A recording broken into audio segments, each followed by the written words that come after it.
रामनगरी अयोध्या पहुंचे शिवसेना सांसद संजय राउत ने राष्ट्रपति चुनाव पर बड़ा बयान दिया है।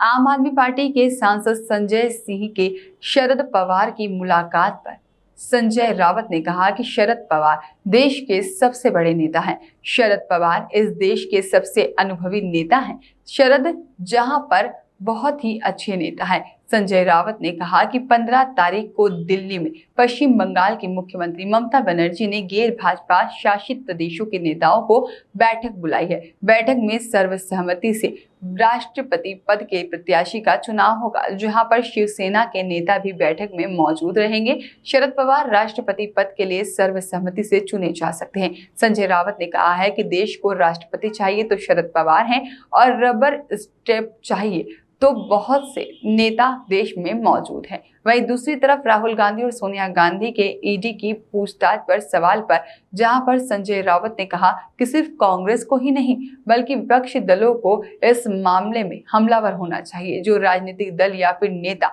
सच पूछने की हिम्मत करते हैं या सवाल करते हैं, उनके खिलाफ केंद्रीय जांच एजेंसी माध्यम से उत्पीड़न होता है और जो कि देश के लिए ठीक नहीं है। नरेंद्र मोदी के ट्वीट पर 1.5 साल में 10 लाख लोगों को नौकरी देंगे, उस पर संजय राउत ने प्रधानमंत्री के इस बयान का स्वागत किया है। संजय राउत ने कहा है कि प्रधानमंत्री ने पहले भी 2 करोड़ नौकरी देने का वादा किया था और भाजपा के लोगों ने तो 5 करोड़ रोजगार देने को कहा था। प्रधानमंत्री अपने इस 10 लाख रोजगार देने के वादे पर कायम रहे।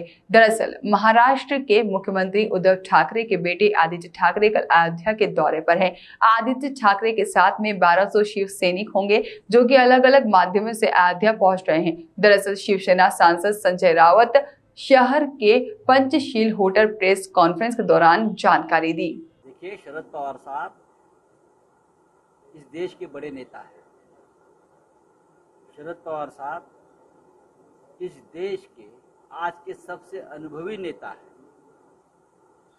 और जब इस प्रकार का चुनाव आता है या इस प्रकार की कोई स्थिति पैदा होती है तो हम सब लोग पवार साहब से मार्गदर्शन लेने के लिए उनके वहां पहुंचते हैं।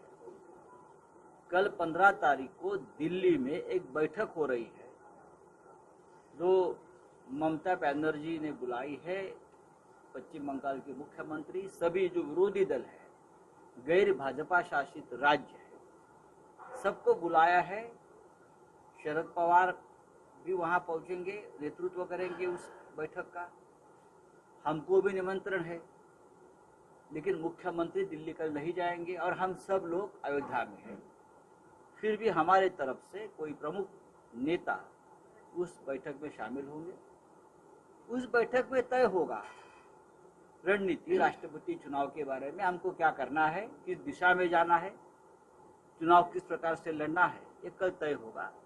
मैंने कहा कि पवार साहब एक ऐसे नेता है जिनके ऊपर सर्वसम्मति हो सकती है, लेकिन इस देश के जो राज्यकर्ता होते हैं उनका मन बड़ा होना चाहिए। ये बड़े मन वालों की बात है। मैंने इतना ही कहा था, अगर देश को राष्ट्रपति चाहिए तो शरद पवार साहब है, अगर रबर स्टैम्प चाहिए तो बहुत लोग क्यों में खड़े हैं। सिर्फ कांग्रेस ने नहीं, देश के सभी जो राजनीतिक दल है सभी ने हमलावर होना चाहिए। लेकिन लगभग सभी इस देश के राजनीतिक दल और नेता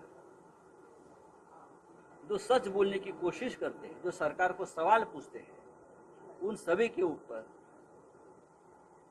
आज के सत्ताधारी केंद्रीय जांच एजेंसी के माध्यम से हमले कर रही है या उनका छल किया जा रहा है। ये देश के लिए ठीक नहीं है। देखिए, शरद पवार साहब इस देश के बड़े नेता हैं।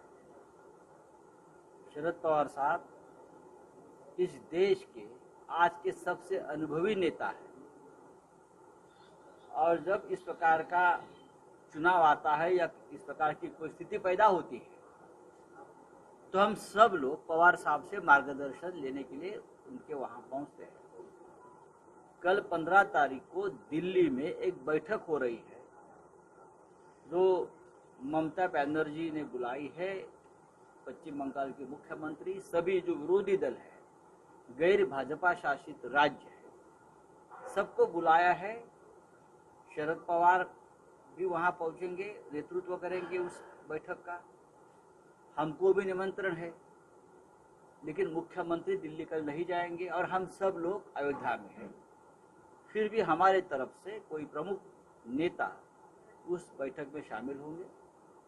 उस बैठक में तय होगा रणनीति, राष्ट्रपति चुनाव के बारे में हमको क्या करना है, किस दिशा में जाना है, चुनाव किस प्रकार से लड़ना है, ये कल तय होगा। मैंने कहा कि पवार साहब एक ऐसे नेता है जिनके ऊपर सर्वसम्मति हो सकती है, लेकिन इस देश के जो राज्यकर्ता होते हैं उनका मन बड़ा होना चाहिए। ये बड़े मन वालों की बात है। मैंने इतना ही कहा था, अगर देश को राष्ट्रपति चाहिए तो शरद पवार साहब है, अगर रबर स्टैंप चाहिए तो बहुत लोग क्यों में खड़े हैं। सिर्फ कांग्रेस ने नहीं, देश के सभी जो राजनीतिक दल है सभी ने हमलावर होना चाहिए। लेकिन लगभग सभी इस देश के राजनीतिक दल और नेता जो सच बोलने की कोशिश करते हैं, जो सरकार को सवाल पूछते हैं, उन सभी के ऊपर आज के सत्ताधारी केंद्रीय जांच एजेंसी के माध्यम से हमले कर रही है या उनका छल किया जा रहा है। ये देश के लिए ठीक नहीं है। मोहम्मद आलम की रिपोर्ट।